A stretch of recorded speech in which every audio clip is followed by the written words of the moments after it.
Falaremos hoje da indicação de Maria Luísa Albuquerque para Comissária Europeia, do ridículo que aconteceu no MEI e dos Estados Unidos da América. Política Impura, na Rádio Transforma, com Henrique Prior. Sejam bem-vindos a mais um Política Impura na Rádio Transforma e na Revista em Comunidade. E peço-lhes, como sempre, para partilharem o programa, colocarem gosto, ouvirem até ao fim, fazerem comentários e, sobretudo, ativarem o sininho, subscrevendo assim o canal da Rádio Transforma.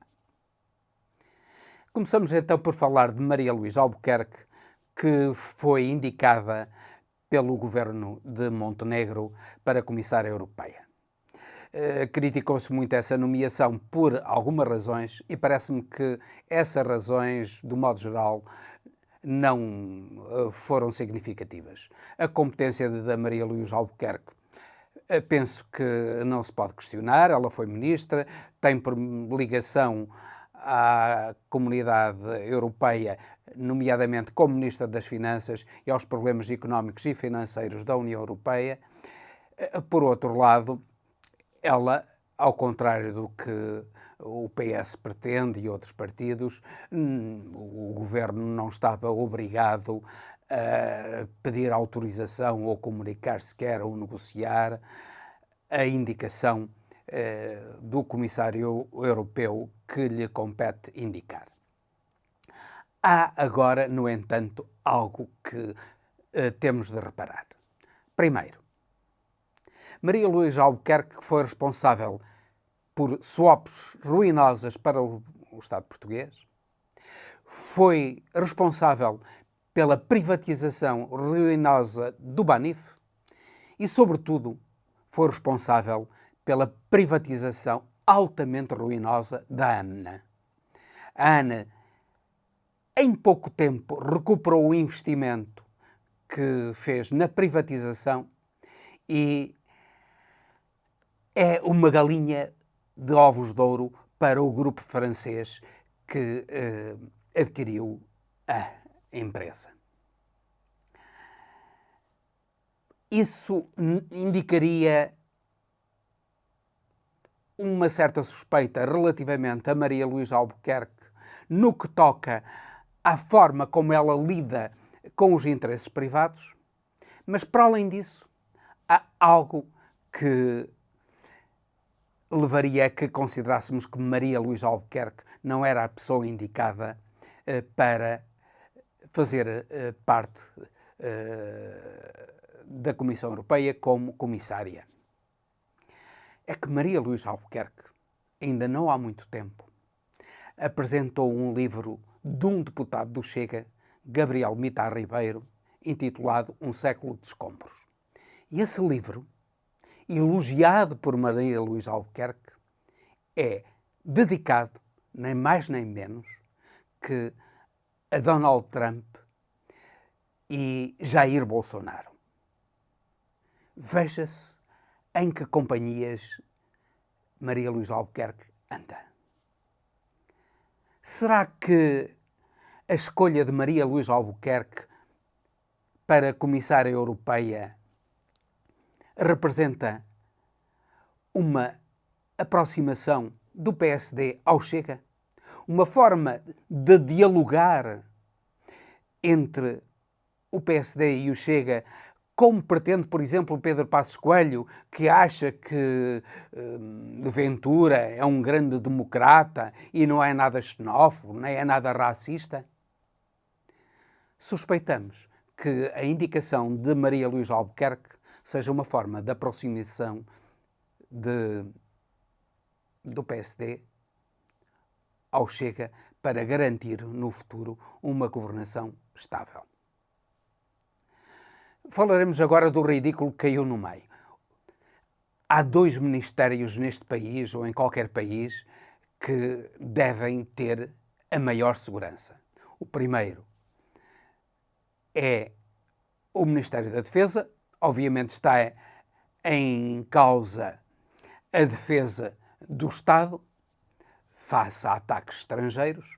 E depois o Ministério da Administração Interna, em que está em causa a defesa da segurança interna do país.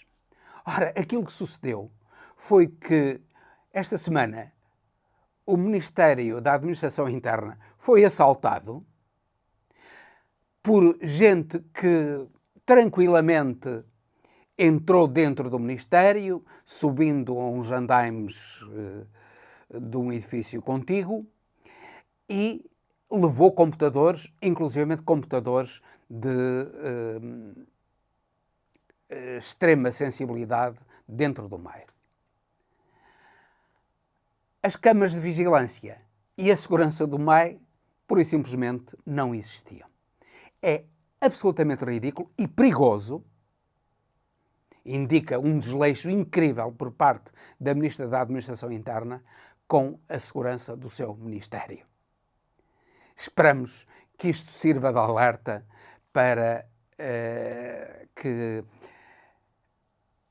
outros ministérios tomem medidas de segurança que o Ministério da Administração Interna não tomou e que não caiam no ridículo em que o Ministério da Administração Interna caiu ao ser assaltado por uns vulgares meliantes que se aproveitaram para levar computadores importantíssimos para o trabalho do Ministério. Passamos agora para a América. Falámos num programa anterior que tínhamos uma posição definida relativamente à Rússia, por exemplo, e que, ao contrário do que alguns críticos deste programa dizem, não era defensora de modo algum da Rússia, de Putin e da sua política do modo geral.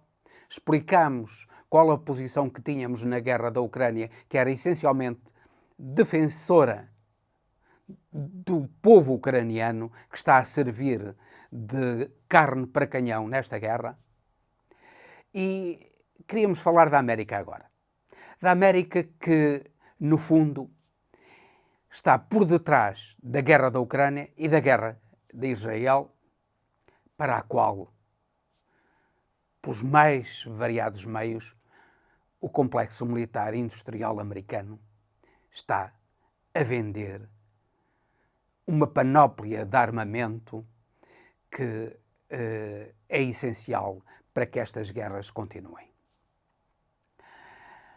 Já dissemos aqui que qualquer país tem de escolher entre os canhões e a manteiga e que a China escolheu perfeitamente o caminho a seguir.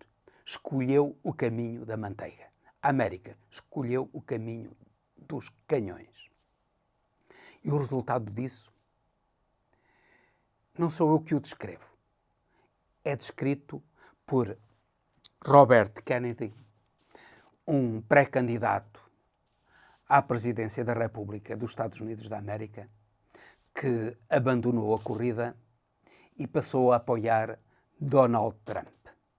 Diz ele, num discurso de apoio a Trump: estamos em 79º lugar em termos de resultados no domínio da saúde, atrás da Costa Rica, da Nicarágua, da Mongólia e de outros países.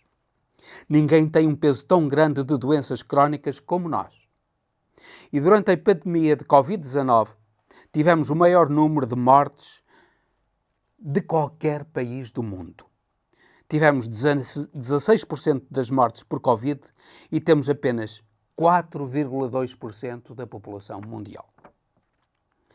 E o CDC, portanto, CDC é o organismo de controle dos dados médicos nos Estados Unidos, diz que isso se deve ao facto de sermos as pessoas mais doentes do mundo. Temos a taxa mais elevada de doenças crónicas do planeta. E o americano médio, que morreu de Covid, tinha 3,8 doenças crónicas. Portanto, tratava-se de pessoas com sistemas imunitários em colapso e disfunção mitocondrial, e nenhum outro país tem algo de semelhante. 2/3 dos adultos e crianças americanos sofrem de problemas de saúde crónicos. Há 50 anos, isso era menos de 1%. Há 50 anos, Era menos de 1%, repito. Ou passamos de 1% para 66%. Na América, 74% dos americanos têm atualmente excesso de peso. Há 120 anos, se alguém fosse obeso, era mandado para o circo. Faziam-se literalmente relatórios de casos sobre eles. A obesidade era quase desconhecida. No Japão, a taxa de obesidade infantil é de 3%, em comparação com os 50% registados aqui. Metade dos americanos têm pré-diabetes ou diabetes de tipo 2. Quando o meu tio, o John Kennedy, era presidente e eu era miúdo, a diabetes juvenil era praticamente inexistente. Um pediatra típico via apenas um caso de diabetes em toda a sua carreira, uma carreira de 40 ou 50 anos. Hoje em dia, uma em cada 3 crianças que passam pelo seu consultório é agora classificada como diabetes. E custa a este país mais do que todos os anos do que o nosso orçamento militar. Há uma explosão de doenças neurológicas que eu nunca vi em criança. ADD, ADHD, atraso na fala, atraso na linguagem, síndrome de Tourette, narcoplesia, ASD, Asperger, autismo. No ano 2000, a taxa de autismo era de 1 em cada 1.500. Atualmente, a taxa de autismo em crianças é de 1 em cada 36. E de acordo com o CDC, a nível nacional, e ninguém fala sobre isso, uma em cada 22 crianças na Califórnia tem autismo. Isto é uma crise. 77% das nossas crianças não podem ou são demasiado deficientes para servir nas Forças Armadas dos Estados Unidos. O que é que está a acontecer no nosso país? E porquê é que isto não aparece apenas nas notícias, não aparece nas notícias de todos os dias? É um diagnóstico arrasador da política americana. Ele diz isto. Porquê é que isto não aparece nas notícias de todos os dias? Então eu digo aos meus ouvintes, não aparece porque os principais donos do complexo militar industrial, a BlackRock, por exemplo, que é dona das maiores fábricas de armamentos nos Estados Unidos, é dona também da maior parte dos órgãos de comunicação americanos. E, portanto, isto nunca aparece na comunicação social americana. A América está subordinada aos interesses do complexo militar industrial. A América está em plena decadência. E enquanto isso não for compreendido por todos aqueles que defendem a liberdade no mundo, e uma das esperanças da liberdade no mundo é, sem dúvida nenhuma, a América, a liberdade no mundo estará seriamente comprometida. E com isto termino, despedindo-me com amizade até o próximo Política Impura, pedindo-lhes que partilhem, subscrevam o canal da Rádio Transforma, sobretudo, que assim apoiem este projeto de informação livre e independente. Política Impura, na Rádio Transforma, com Henrique Prior.